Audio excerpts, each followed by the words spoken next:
Chanda Romero magpapaalam na rin sa FPJ's Batang Quiapo. Sunod-sunod na nga ang pag-exit ng ilang mga artista sa Batang Quiapo bilang pagbibigay daan sa mga bagong karakter na papasok sa nasabing serye. Isa na namang veteranang aktres ang magpapaalam sa primetime.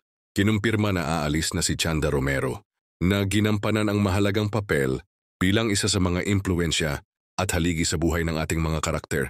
Malaking ambag ang naiwan ni Chanda sa istorya ng programa, partikular sa pagbibigay ng bigat at lalim sa mga eksena kung saan siya naging bahagi. Dahil sa kanyang husay sa pag-arte, mas tumibay ang emosyon at drama sa bawat tagpo na kanyang ginampanan. Nagpaabot ng pasasalamat sa iyong mga manonood at kapwa-artista kay Chanda Romero sa pagiging bahagi ng longest-running at most-watched teleserye sa bansa.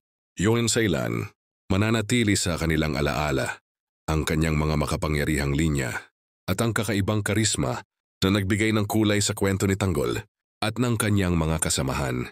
Bagamat nakakalungkot ang kanyang pag-exit, umaasa naman ang fans na muli pa siyang mapapanood sa iba pang proyekto ng ABS-CBN